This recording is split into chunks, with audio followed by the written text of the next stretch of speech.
Thousands of Vermonters are still unable to get their unemployment checks, and now this.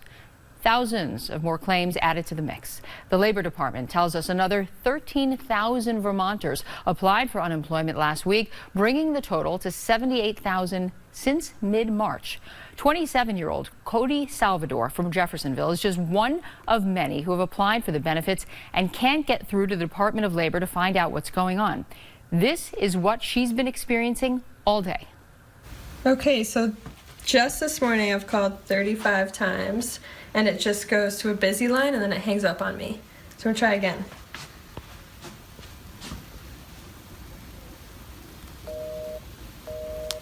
Just hang up right on me. Try again. Thank you for calling the Vermont Department of Labor's Unemployment Claims Center. We are experiencing high call volume and are unable to connect you at this time. Please call again later.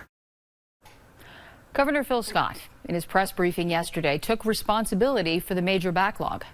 But we need to do better, and we're going to do better. And if this isn't enough, doesn't prove to be enough, we'll initiate further methods and other strategies to get money in the hands of Vermonters who need it. We reached out to the governor's office to find out what efforts were made or accomplishments reached today in the state's efforts to get people paid. We did not get a response from the governor or his staff. Frustrations mount as Vermonters still can't file for unemployment benefits. Cody Salvador from Jeffersonville joins me now to talk about her experience. Cody, where were you working before the shutdown? I was working at El Toro Mexican restaurant in Morrisville. What was your reaction when you first realized you were going to be out of a job? Well, at first I was doing takeout only, and then it just wasn't enough for the restaurant to keep going with paying me, and so the owner decided to do it by herself.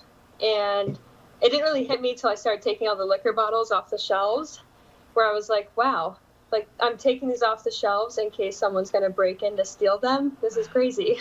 Wow. How long was it until you filed then for unemployment? I filed that day.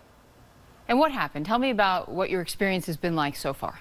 It took about a week from the time I made my initial claim to the time I got the package in the mail, saying how much I'll get and that I can make my weekly claim.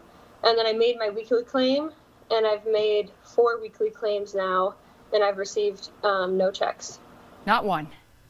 No. And no emails saying that they're working on it or that there's a problem. How many times have you tried to connect? Today, my phone said 115 times. How are you feeling about this? I feel like there's a more efficient way that they could be doing it. And most of the time I call, it just says busy, and then it hangs up on me. And then probably 25% of the time, it goes to an automatic voice saying that the phone is overwhelmed and they can't take my call right now and to try again later. But I started calling at 8:15, and I just got off the phone to talk to you. So I've been trying all day, so I don't know what else to do. What impact has this had on your day-to-day life? What has changed? I was living pretty close to paycheck before, but I've never felt like this before. Yesterday I got the stimulus check, so I was able to pay my bills, but I was behind on a couple of them, and I'm worried about rent for May. I've never really felt that way before. Governor Phil Scott apologized for the delay in the last press conference he held on Wednesday morning and says he's taking responsibility for the problem. What do you think that should include? I think that they should help the Department of Labor figure out a new system, because he did say that he's going to work on it and things are going to get better, but nothing seems to be getting better. Thinking ahead, if you continue to go weeks without checks, what do you think you'll have to do? I don't know. Try to figure out some other way to make money, I guess. It's interesting because you're supposed to stay at home, but then there's all these ads on Front Porch Forum and Craigslist for people that want like sticks picked up on their yard and things like that, and that would kind of be breaking that order, but I need to make money at the same time, so I don't really know what to do there. Cody, thank you for talking to us, and we will continue to stay on top of this to see what's going on and when it's going to get better. All right, thank you. Cody, thank you.